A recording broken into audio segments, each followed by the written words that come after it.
Un directeur d'un musée, c'est à la fois gérer une équipe, c'est gérer des collections, c'est organiser des expositions, c'est faire la politique d'acquisition. C'est tout un ensemble, tout un travail, c'est aller vers les donateurs, c'est aller vers les visiteurs. C'est surtout, pour dire dans un musée comme le nôtre, c'est savoir ce que l'on veut faire avec le musée, savoir ce que l'on présente, pourquoi et à qui. Et pour nous, c'est très simple, le but du musée, c'est de faire lire ou relire Balzac à tous nos visiteurs. Ok, et est-ce que vous avez un objectif en particulier avec ce musée? L'objectif a changé. Quand je suis arrivé ici, j'ai un peu fait ce que... Je me suis inscrit dans la continuité de mon prédécesseur et nous nous sommes rendus compte que le public avait changé. Que les gens qui venaient autrefois à la maison de Balzac étaient des spécialistes de l'écrivain. Ils connaissaient toute son œuvre, ils connaissaient parfaitement sa vie et ils venaient un peu comme en pèlerinage. Donc ils venaient se recueillir dans l'ère du grand homme qu'ils connaissaient. Et donc si on leur montrait des objets personnels, des reliques de l'écrivain, ça exerçait une émotion très forte. Mais ces gens-là disparaissent. Et maintenant, de plus en plus, nos visiteurs sont des gens qui connaissent un peu la littérature française et ont surtout envie de savoir pourquoi finalement il y a un musée ouvert à Balzac. Et donc nous avons complètement changé le parti de ce musée. Nous en avons fait un lieu d'incitation à la découverte de l'œuvre. Et pour cela veut dire que nous ne présentons pas Balzac comme un écrivain du XIXe siècle, mais nous le présentons pour ce qui nous semble vraiment intéressant chez lui, c'est-à-dire comme un écrivain universel. Balzac n'est pas un écrivain parisien du XIXe siècle, c'est aussi un écrivain brésilien, taïwanais, américain du XXIe. Et est-ce que vous pouvez nous citer quelques écrivains étrangers qui ont pris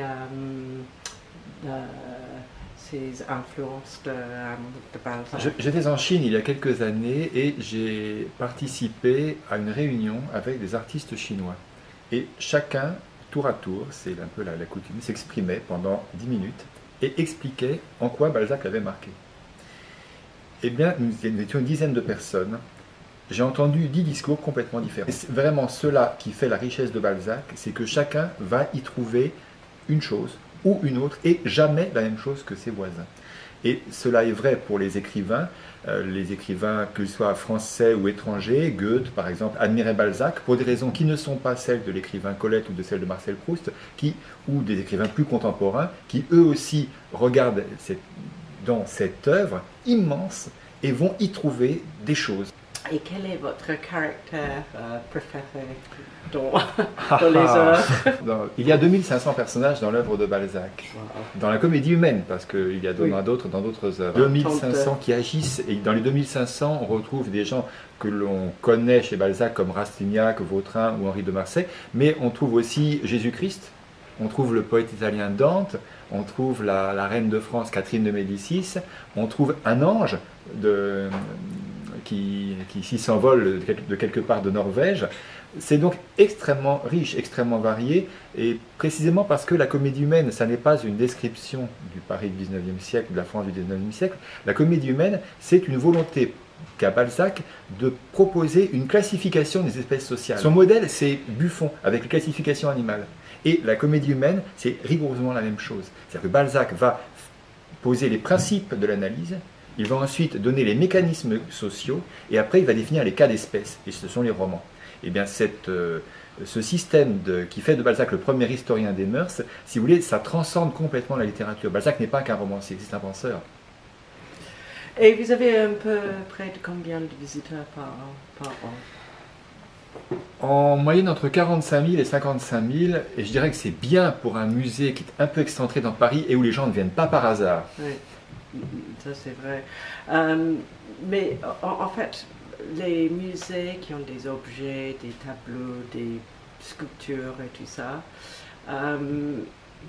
c'est plus facile, je pense, à animer un musée comme ça.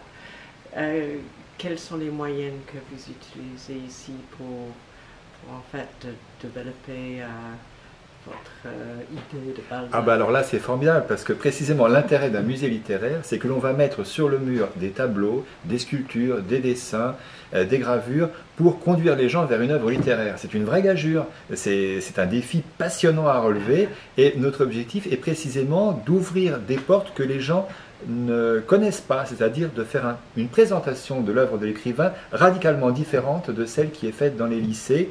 Je ne suis pas certain que le travail dans le lycée soit toujours le meilleur moyen de donner envie de lire Balzac.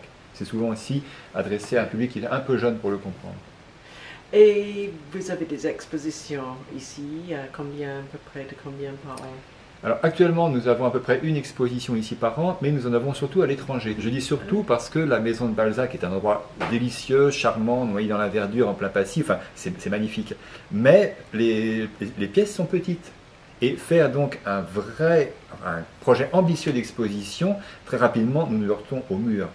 En revanche, à l'étranger, nous avons des surfaces parfois considérables et un public extrêmement désireux. Nous avons fait une exposition à Taïwan il y a quelques années. Nous avons attiré plus de monde qu'une exposition consacrée à Gauguin qui avait lieu pendant la même durée, au même moment. Balzac est un des écrivains français les plus lus à l'étranger. Oui. C'est le premier lu en Chine. C'est peut-être le deuxième en Russie après Alexandre Dumas. Et presque toutes les œuvres étaient traduites en plusieurs langues? Oui, Balzac a été traduit dans toutes les langues. Après, si vous allez en Lituanie, vous trouverez 4 ou 5 romans seulement. En Chine, vous les trouvez tous. Et puis, selon les pays, vous ne trouverez pas les mêmes. C'est-à-dire que l'on s'intéresse à un moment, à tel type d'œuvre et à tel autre. Par exemple, au Japon, la première adaptation cinématographique de Balzac, c'est tout récent, ça remonte à 2 ans. Et ils ont pris un roman que personne ne lit en France parce qu'il ne se passe rien. Le roman s'appelle La Grenadière. La Grenadière, c'est le nom d'une petite propriété sur les bords de la Loire, pas très loin de Tours, donc en pleine Touraine, au centre de la France, une très jolie région. Et un jour arrive dans cette propriété Madame Wilhelm Sens et ses 2 enfants. On ne sait pas d'où elle vient, on comprend qu'il y a un passé lourd, qu'il y a des choses compliquées derrière, mais on ne sait rien. Et l'été passe, très belle région sur le bord de la Loire, avec ses effets de coucher de soleil, de lumière, etc. L'automne arrive, Madame Wilhelm Sens est malade, l'automne se termine, elle meurt. Fin du roman. Eh bien, les Japonais ont été sensibles à ce non-dit, à cet accord ou à ce désaccord entre les sentiments et la beauté des paysages, et ils en ont tiré une œuvre absolument magnifique, mais il faut être japonais pour lire Balzac de cette manière. Et je dirais qu'en France, c'est pareil, les romans que l'on apprécie au XIXe siècle ne sont pas forcément ceux qui sont à la mode aujourd'hui. Et dans chaque pays a ses romans de prédilection, et qui changent, mais précisément parce que Balzac est quelqu'un qui a ouvert tellement de portes à l'analyse de la société que quel que soit le problème sociétal que l'on rencontre à un moment donné, de toute façon, Balzac en a parlé. Et entre toutes ces œuvres, quel est, à votre avis, le plus populaire? Parce que je pense qu'il y a des films qui étaient faits, des séries télévisées, etc. Est-ce que vous avez des noms de quelques-uns que les gens vont peut-être reconnaître? Alors moi je n'aime pas beaucoup je n'aime pas toutes les adaptations télévisées de Balzac qui ont tendance à le remettre dans l'histoire au lieu de traduire ce que sa pensée a de contemporain. Après, il y a un cycle de romans très fort qui est l'épine dorsale de la comédie humaine, qui commence avec Le Père Goriot, qui se poursuit avec Illusion perdue et s'achève avec Splendeur et amnésia des courtisanes. C'est un ensemble très très fort. Ce n'est peut-être pas celui que je recommanderais à quelqu'un qui veut commencer Balzac. Je lui dirais, mais il faut lire les formes brèves, ces textes que personne ne connaît. Par exemple, le traité des excitants modernes. Le traité des excitants modernes c'est un texte très court et très drôle, dans lequel Balzac parle des drogues de l'époque, qui sont l'alcool, le tabac, le thé et le café.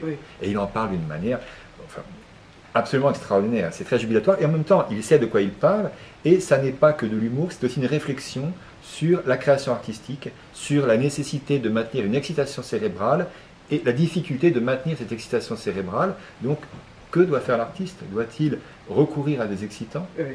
Et au risque de devoir ensuite de connaître des périodes de sevrage terrifiantes, que doit-il faire? C'est une vraie réflexion. Parlez-nous très rapidement de votre parcours, comment vous êtes arrivé d'être directeur ici.